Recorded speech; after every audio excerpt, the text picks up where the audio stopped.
Hello again, everyone, and welcome to another edition of Woodpeckers Deep Dive.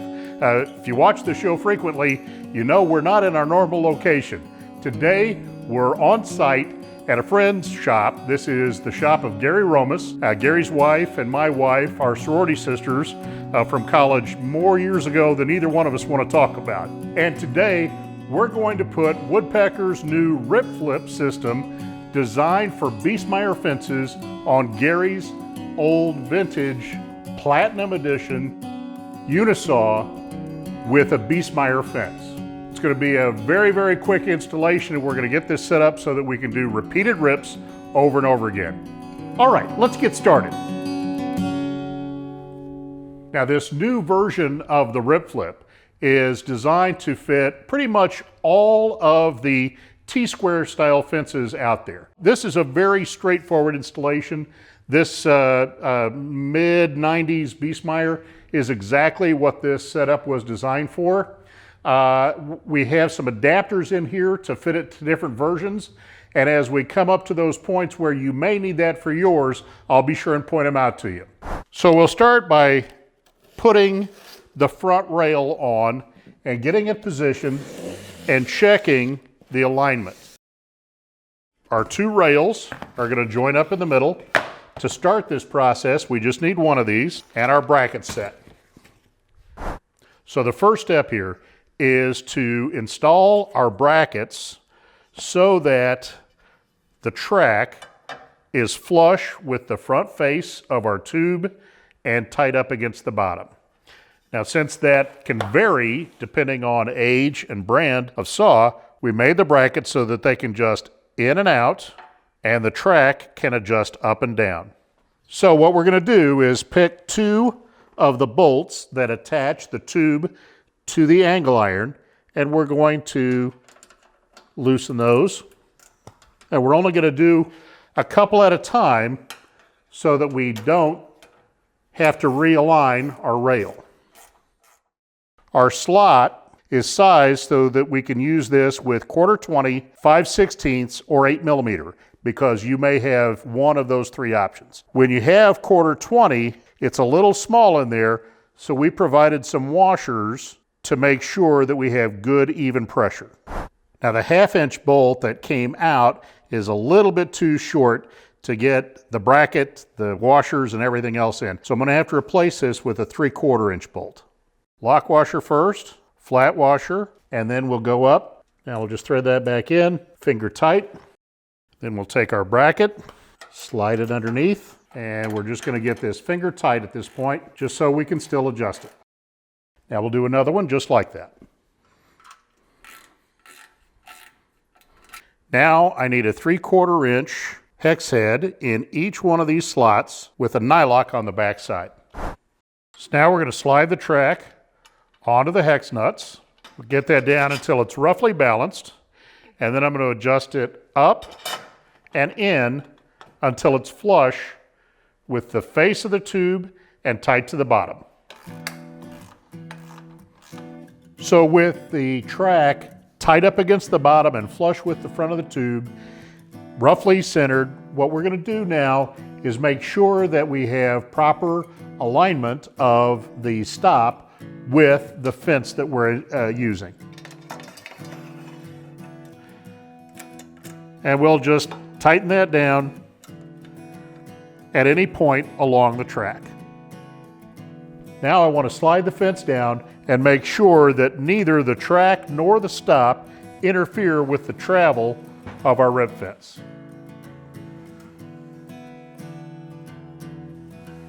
No problem there. And we also want to make sure that it can lock even if the stop is in the way, and it can. No interference from the flip stop with the locking of the rip fence at any position. Just what we want. And then the last step is to make sure that the stop is going to do its job. We're going to flip the stop up, slide the fence up to it, and make sure that the bolt contacts the pivot bolt of the fence. That's just exactly where we want that to work. So just to show you some of the things that you might run into, this is a different style of fence. Almost all of these use the same tube, no matter what brand it is. But this one is a Powermatic AccuFence, and you can see that the bracket is a little bit different between this one and this one. So with this style, we're running into the body of the stop. So that means we would need to drop this bracket a little bit. We're not going to contact the pivot bolt, we'll be contacting the bracket that holds the pivot. Now this is another AccuFence. This is from a new Powermatic, and it has a different bracket still. Now on this one, we have to do a little bit of extra work. And this is all in the hardware kit with the Rip-Flip. This has an extension for the handle that we have installed, and we have these contact plates that drop the contact area down lower. Now with this one, the rail is going to be high and tight like this, but we're going to put our Rip-Flip in the lower track. And now when you flip the stop up, it's going to hit that contact plate with good solid contact. Now this last version that I'm going to show you is a new Biesemeyer aftermarket fence. When the stop is on the right side, the end of that bolt is not always dead square on a lot of these. So we've included a cap that threads onto the end of that. This contact cap now gives you very, very nice, very flat contact with your stop. Most of these, you noticed, high and tight works out perfectly. On the ones where high and tight is not where you're going to end up, like this one, where you can see it runs into the stop, what you want to do is drop that rail down, measure the gap, make yourself some spacers, and you're going to use that when you install the brackets. I'm going to go in and install each one of my brackets one at a time so I don't have to worry about my tube moving, and then we'll get ready to install the track in its final position. So I tightened each bracket down one at a time, and I have them all so that my track is dead flush with the front, all tightened back up, and I alternated it so that I didn't have to realign my tube after we're done. On this installation, I really lucked out too because my switch is low enough that I can slide the track on from the end. Sometimes you aren't that lucky and you may have to actually take these bolts out, put them in the track, and then line them up to the brackets. We'll slide the track into each bracket, and the two tracks will be joined together. But we need to take a pretty close look here at exactly where we want to position that track, particularly with regard to your switch, which in most saws is going to be out here pretty close to flush with this situation. And we want to be able to get our stops out if necessary. You want to make sure that you position your track far enough down that you have plenty of room to slip the stop into the track. And in position too. Don't forget that we need to be where we're positioned. So with this one, I think I want to be just about, right about 3/4 of an inch to 1/2 inch from the end of that bracket. So the first track we aligned off of the switch. We've got that now set up and tightened down.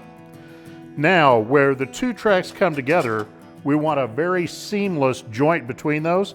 There's a plate here. Now we'll bring the right track up and slide that in with it. And to make sure that we get that just where we want it, I'm going to bring a stop down, put it right over the seam, butt them up tight, and lock the stop. Now when I tighten the joining bracket on the back, everything will be right in line.